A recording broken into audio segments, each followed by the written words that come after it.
News. O nosso foco é focar você nas leis. Boa noite.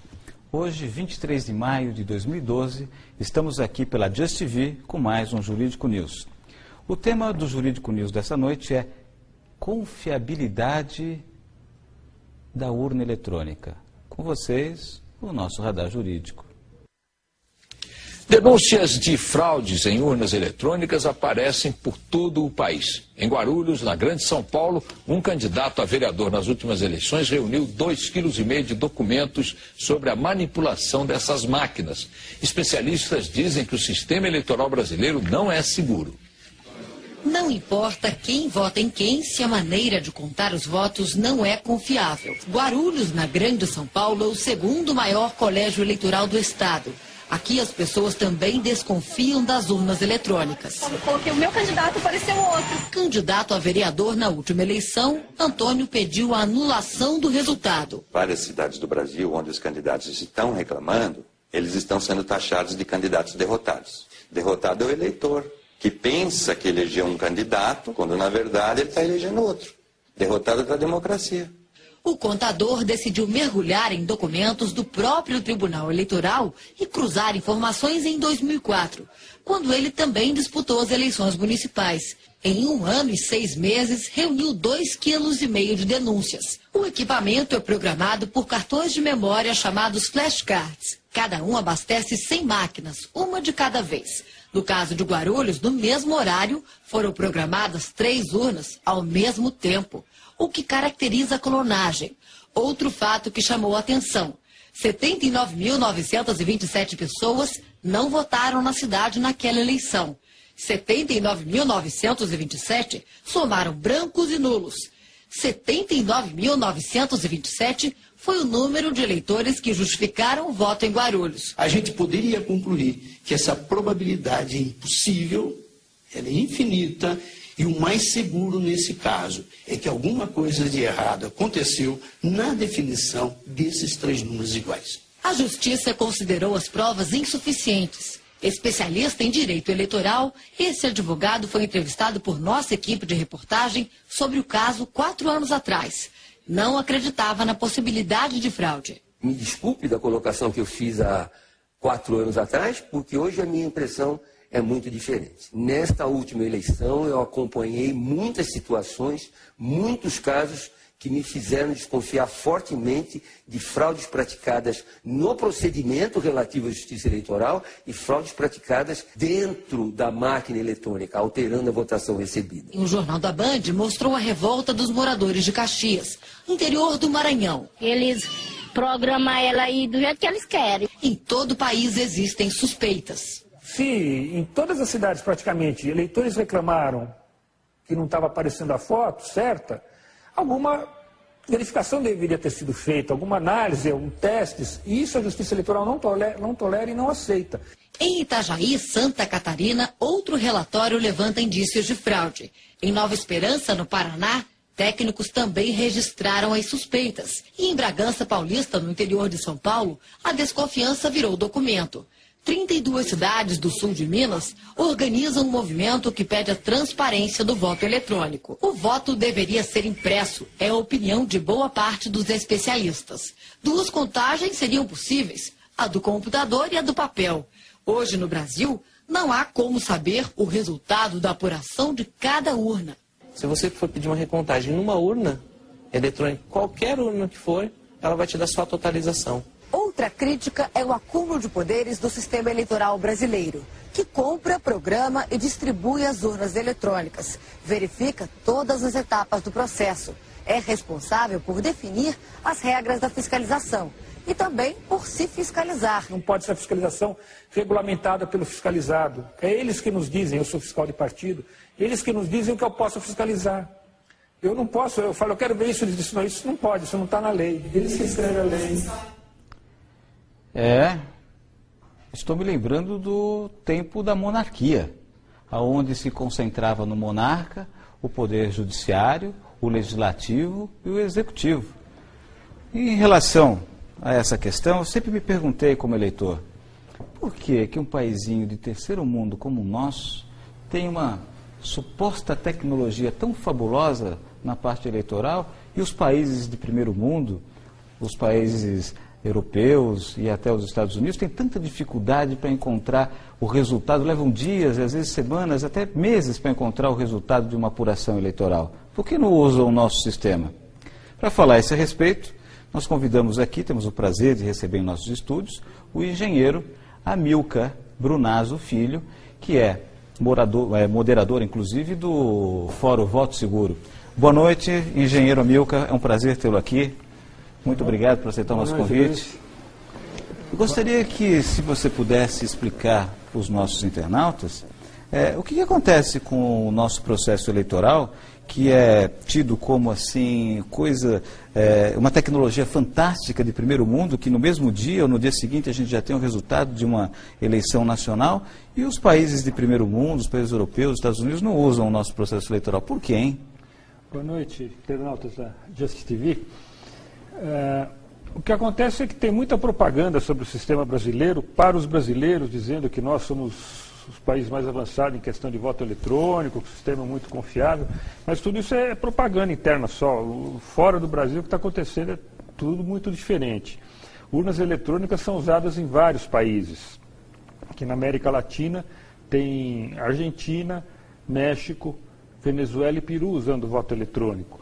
Só que são sistemas mais avançados que os sistemas brasileiros. O modelo da urna eletrônica brasileira, de primeira geração, é só usado no Brasil e na Índia. Tá? Nos outros países se usam modelos mais avançados, de segunda geração, e nos países, na Alemanha, por exemplo, esse modelo de primeira geração brasileira foi proibido, foi declarado inconstitucional, também foi proibido na Holanda.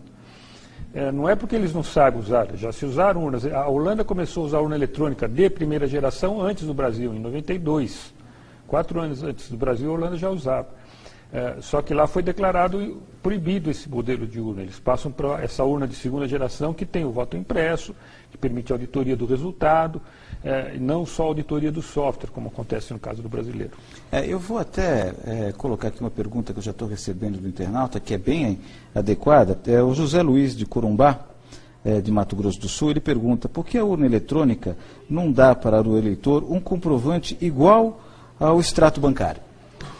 Olha, deve-se imprimir o voto para ser mostrado para o eleitor e para que seja depositado numa urna comum. Não se pode imprimir o voto para entregar para o eleitor e levar para fora da sessão eleitoral. Isso não pode. Aí você violaria o sigilo do voto, o eleitor teria como comprovar em quem votou, passaria a ser vítima de acharque ou de coação. Então, deve-se imprimir o voto, é o que acontece no resto do mundo, fora o Brasil e a Índia, só que esse voto não pode ser levado para fora, né? Não é um recibo para o eleitor levar para fora, é para ele conferir na sessão, no local de votação, ele confere se o registro do voto dele é aquele, coloca numa urna comum ou automaticamente, como no México, lá o eleitor nem pega o voto na mão. No México o voto cai direto, ele vê o voto impresso, quando ele confirma, corta e cai numa sacola. Então, aí depois é usado esse voto impresso para fazer a auditoria do resultado. O Tribunal Superior Eleitoral tem permitido que seja indagada alguma divergência no processo eleitoral nessas eleições, desde quando foi utilizada a urna eletrônica? O modelo que a Justiça Eleitoral brasileira optou, esse modelo de primeira geração, não permite se conferir o resultado. O eleitor vai votar na máquina, vê o voto na tela, confirma. Depois que ele confirma, é gravado. O eleitor não vê o que foi gravado. Aí, quando acaba a eleição, às 5 horas da tarde, esses votos que estão gravados lá, se chama registro digital do voto, são somados e dá um resultado que chama boletim de urna. O fiscal do partido não pode ver se a soma dos registros digitais é igual ao boletim de urna. E isso é o resultado das urnas, que ninguém pode conferir. Nem o eleitor, se foi gravado direito o seu voto, nem o fiscal, se foi somado direito os votos.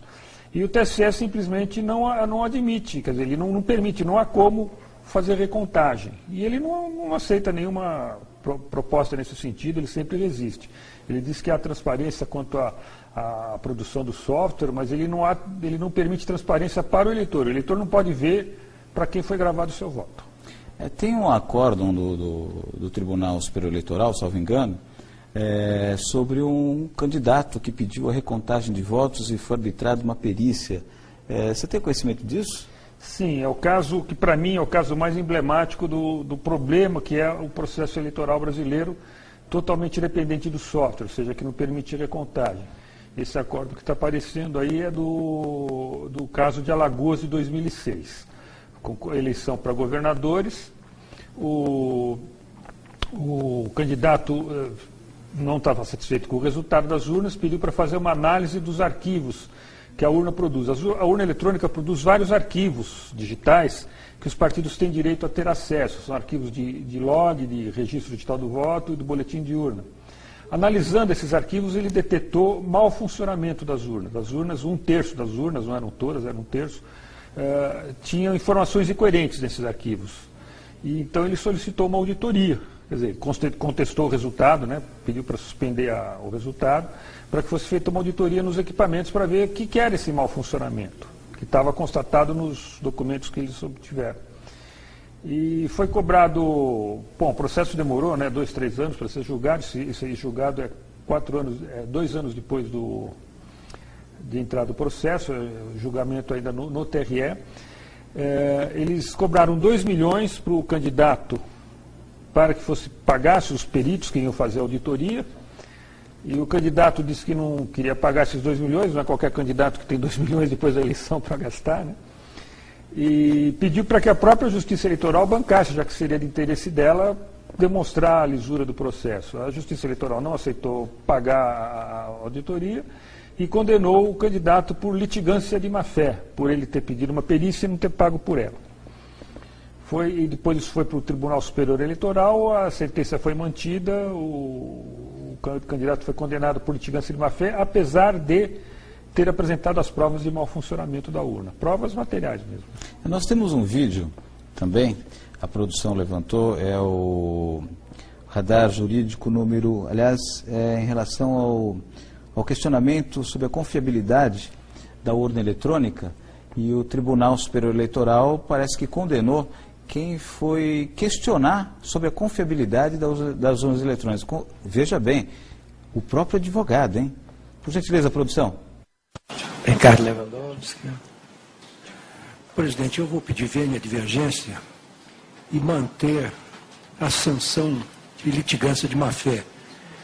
Hoje, essa questão foi amplamente discutida no Supremo Tribunal Federal e num caso criminal, em que se entendeu que o direito de defesa não sofre qualquer limitação, sobretudo em se tratando de um processo criminal, mas o Supremo, por uma votação majoritária bastante expressiva, embora não tenha aplicado multa ao advogado que insistiu em levar avante teses de natureza eminentemente temerárias, resolveu oficiar a ordem para que tomasse as providências cabíveis. Neste caso, embora talvez não esteja claramente caracterizada a litigância de má-fé, no mínimo, me parece que a lite tem a natureza temerária. E nós precisamos começar a disciplinar, de certa maneira, esta possibilidade infinita de recursos que nós temos. Já temos recursos suficientes para dar conta, além daqueles que beiram a temeridade e a litigância de má-fé. Portanto, até para um efeito pedagógico, eu acompanho o eminente relator. Eu explico, senhor. Para efeito pedagógico, eu gostaria de explicar para os internautas que há limitação de recursos. Os recursos não são ilimitados. E ele tem uma única finalidade. Primeiro, a Constituição admite o duplo grau de jurisdição porque admite a possibilidade do erro humano, né? E nada como a revisão. E óbvio que os recursos que existem durante o processo, né, servem para impedir que determinadas autoridades cometam abusos, arbitrariedades. Sem esses recursos, o que sobra para o coitado do jurisdicionado? Arbitrariedade que não tem remédio jurídico contra ela. Desculpa a interrupção, mas é que eu não me contive com o absurdo do que ouvi do ministro do Supremo Tribunal Federal. O que ele estava dizendo aí, Luiz, é que quem ousar questionar as urnas eletrônicas, esse é o caso de Alagoas 2006, quem questionar as urnas eletrônicas será condenado por litigância de má-fé. Isso é uma ameaça, né? É uma ameaça. Uma ameaça. Não, e tem um detalhe ainda mais curioso, que logo em seguida, esse foi o penúltimo voto, o último voto foi do presidente Aires Brito, né, que deu a sentença final, condenando por litigância de má-fé. E nesse instante, levantou-se, ele encerrou o julgamento, nesse instante aparece o Aires Brito encerrando o julgamento, levanta-se um juiz que ia sair e assumiu o outro juiz, o ministro, no lugar do TSE, que era o advogado original da casa que foi condenado por litigância de má-fé, e era, naquele momento, o ministro do Tribunal Eleitoral. Aí o Aires Brito se deu conta que ele tinha acabado de condenar por litigância de má-fé o ministro do TSE, né, que antes era advogado daquela parte condenada, e falou, não, mas olha, não é bem assim. Ele deu uma desculpa esfarrapada, que isso aqui, nunca, os advogados são pessoas excelentes, não sei o quê. Aproveitando, engenheiro Amilcar, tem o internauta James P. Silva, que ele manda a seguinte mensagem: se isto está ocorrendo, qual a razão do Ministério Público Federal não buscar esclarecimentos de tais fatos? Você saberia a razão disso? Ou será que tem algum processo eu gostaria do Ministério de saber Público? Isso daí. Eu esperava que o Ministério Público fosse independente nesse processo e pudesse nos ajudar, eu sou fiscal de partido, ajudar os partidos a fiscalizar o administrador eleitoral. Mas, infelizmente, não tem ocorrido, não. O Ministério Público tem direito a fiscalizar, a conhecer o software das urnas eletrônicas, a fazer auditoria nos sistemas, e não faz. 6 meses antes da eleição, por exemplo, agora, nesse momento, já estão abertos lá no TSE os códigos dos programas, os códigos-fontes, né, para os partidos, o Ministério Público e a OAB poder examinar. A OAB nunca mandou ninguém, o Ministério Público nunca mandou ninguém lá para examinar código nenhum, e no final, no último dia, ele vai lá e assina 15 mil arquivos com 17 milhões de linhas de código, sem ter olhado nada. Eu não sei por que o Ministério Público assume essa postura omissa em relação à fiscalização do processo eleitoral. Tem uma pergunta aqui de um outro internauta, que ele pergunta ao engenheiro Amilcar: o voto impresso, além de segurança da escolha do eleitor, não seria também uma segurança dos votos em caso de algum sinistro com equipamento, depois ou durante a votação? E dá aqui os parabéns ao Amilcar. E Amilcar, eu queria aproveitar essa pergunta do internauta para que você falasse a respeito daquela urna moderna que tem um país aqui, mais outro país de terceiro mundo, que está desenvolvendo, e que você estava me falando antes do programa começar, que é uma cédula segura, um processo eletrônico seguro. Poderia aproveitar responder essa pergunta do internauta e explicar sobre essa cédula? Quando eu ouvi a pergunta, eu pensei em apresentar ela como resposta. Foi exatamente a ideia que me ocorreu. O que a gente está falando é do caso da urna argentina, o novo modelo de urna argentina que está sendo usado desde 2006 na Argentina. A província de Salta vai informatizar o estado inteiro lá até 2015. Eu acompanhei uma eleição na província do Chaco, que usa esse sistema aqui de gravação do voto. Essa aqui é chamada boleta do voto eletrônico, ou cédula do voto eletrônico, que é a grande novidade do sistema argentino. O eleitor recebe essa cédula para votar, ela é uma cédula em papel normal, né? E ela é dobrável, olha, é papel normal, do lado de cá se imprime o voto. Ela é em branco, né? O eleitor recebe ela em branco, não tem essa parte impressa aqui. E aqui nesse canto, está vendo essa bolinha que tem aqui? É um chip eletrônico que está embutido aí, um chip de radiofrequência. Então, quando o eleitor recebe ela em branco, o chip virgem, sem nada, põe na máquina para votar, o voto é, então, gravado no chip e impresso no papel. Ele vota na tela, como ele vota na tela, é uma tela grande, de 20 polegadas, colorida, ele põe o dedo na cara, na fotografia do candidato. A diferença é que ele recebe de volta o voto dele. Ele põe isso virgem na máquina, vota quando ele é impresso e gravado. Aí o eleitor pega isso na mão, confere o que votou, vê se o que ele votou é isso mesmo. Se não for, ele não estiver satisfeito, ele rasga e pede outra vazia. Se ele estiver satisfeito, ele leva isso daqui até uma outra máquina, que tem lá mais de uma urna por sessão eleitoral, coloca na máquina e aparece nessa outra máquina, é lido o chip e aparece igual que está impresso. Ou seja, o eleitor pode conferir o que foi gravado como sendo seu voto. Isso o eleitor brasileiro não pode fazer, né? O argentino pode. E com isso, se acontecer na hora da apuração que haja alguma divergência, quer dizer, a gravação deu defeito, o que vale é o voto impresso, não é o que está gravado. porque o voto impresso o eleitor viu. Tá? Então existem soluções tecnológicas para essa questão. E está sendo adotada no resto do mundo, como eu disse no começo, só Brasil e Índia não usam esse sistema. Esse sistema é utilizado por qual país? Foi desenvolvido em qual país? Esse daqui é na Argentina, a gente chama a máquina de terceira geração, a máquina brasileira e da Índia é de primeira geração, e outras máquinas como do México, da Bélgica, da Venezuela, são de segunda geração, porque imprimem o voto, mas não tem o chip na própria cédula, né? Ele grava o voto na urna e imprime o voto para o eleitor por uma urna convencional. Parece que teve um outro país que andou usando as nossas urnas eletrônicas e devolveu, que achou que o sistema não era confiável. Qual foi esse país, hein? É o Paraguai. O Paraguai recebeu de graça 17 mil urnas brasileiras entre 2001 e 2005. E a última vez que usou foi em 2006, em 2008 foi proibida por falta de confiança dos partidos. Aí, inclusive, eu tenho uma informação nova, recente sobre isso. Eu estive na semana passada no Congresso em Lima, no Peru, Congresso Internacional sobre Voto Eletrônico. Tiveram representantes de todos os países, inclusive do Paraguai, para relatar a experiência dele. Ele deixou bem claro o seguinte, que o governo paraguaio recebeu dinheiro do governo americano para usar as urnas brasileiras, e não deu certo, eles acabaram sendo proibidas em 2008, e eles não estão conseguindo reimplantar o sistema eleitoral lá eletrônico por causa disso. E o curioso é o seguinte, na Venezuela houve urnas eletrônicas em 2004 e a oposição reagiu. Em 2006 a oposição não participou do processo eleitoral porque não confiava nas urnas eletrônicas. Mas como o sistema de lá é de segunda geração e imprime o voto, com o tempo, a oposição foi aceitando e hoje a oposição já usa as urnas eletrônicas venezuelanas nas eleições internas dos partidos. Então, por ter o voto impresso, eles puderam retomar, a oposição voltou e aceitou o sistema. No Paraguai não tem o voto impresso. Não há confiabilidade, onde não há transparência, onde não se permite, inclusive, sequer fazer uma auditoria em cima do processo que se diz eficiente e contra qualquer fraude.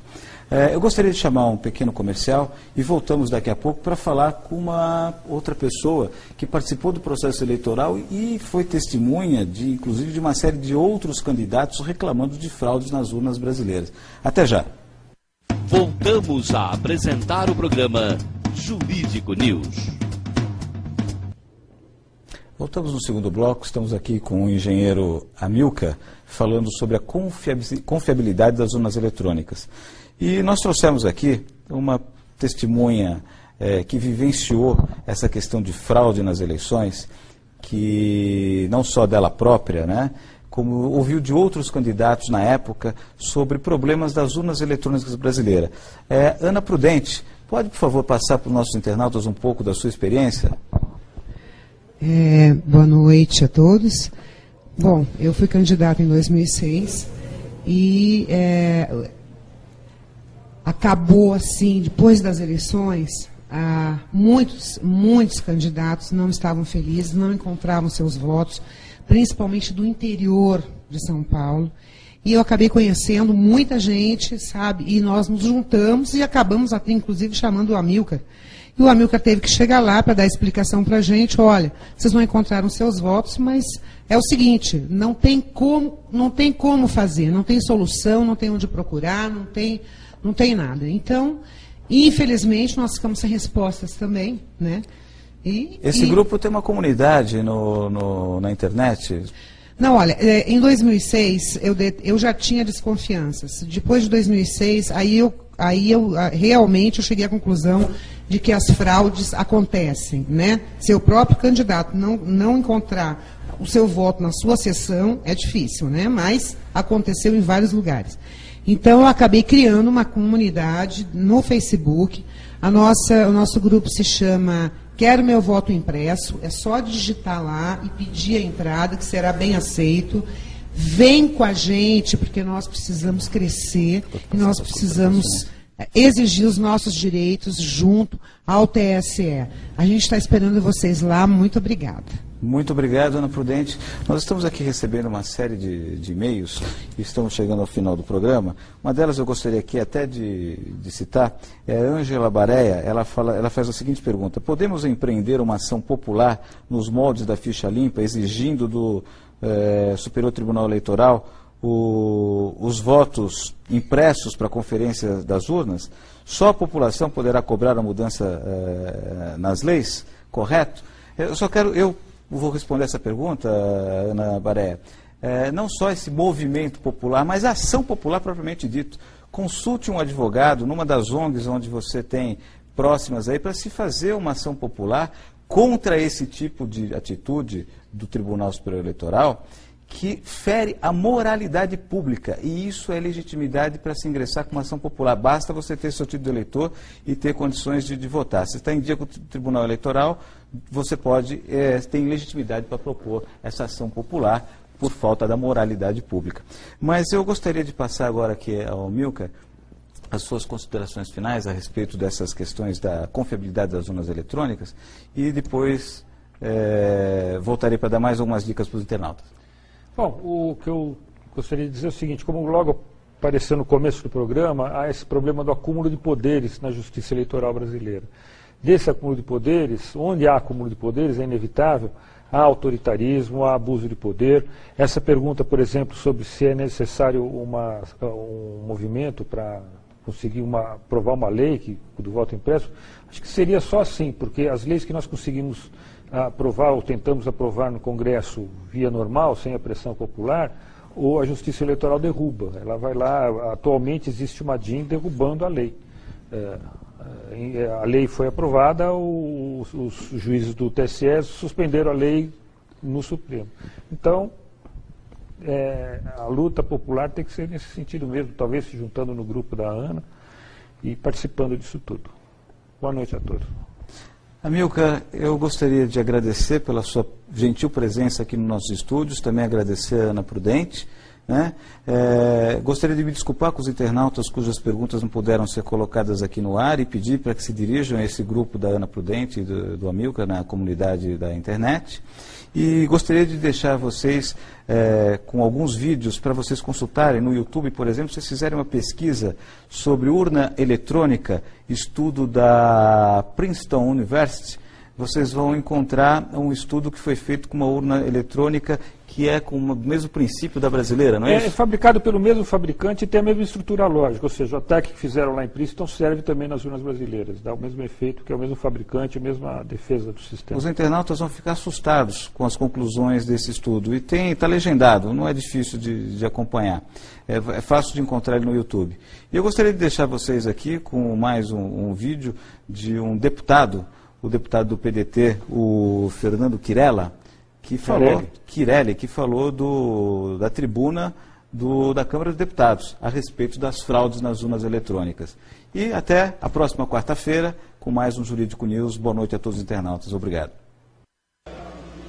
Da palavra, o ilustre deputado Fernando Chiarelli, PDT São Paulo.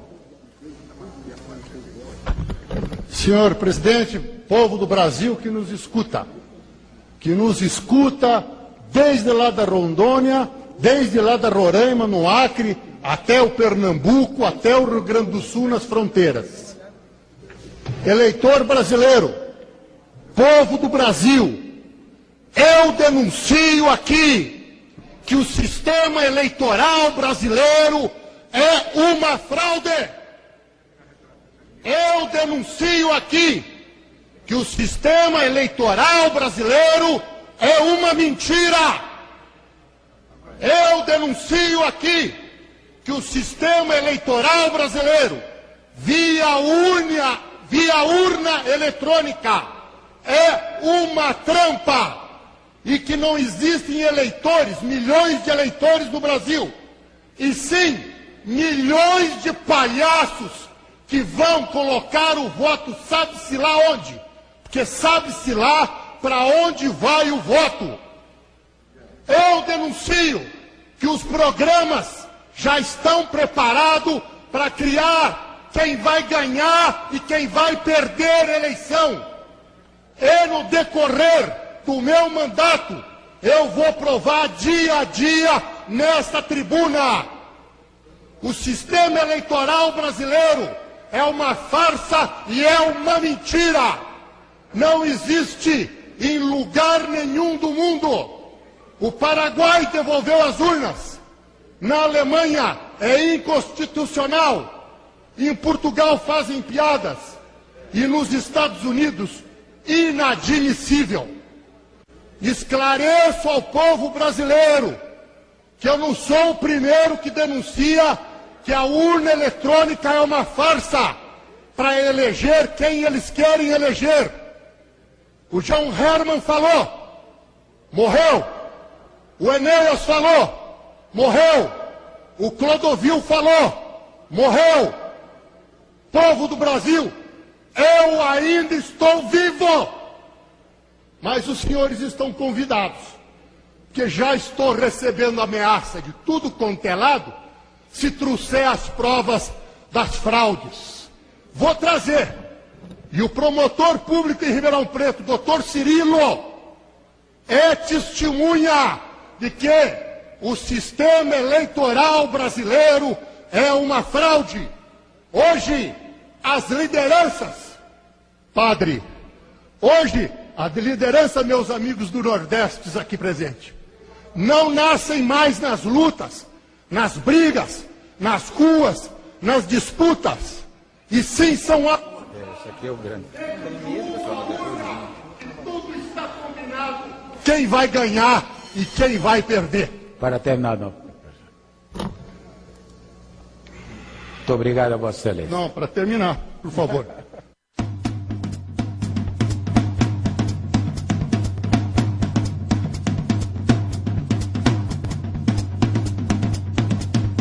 Jurídico News. O nosso foco é focar você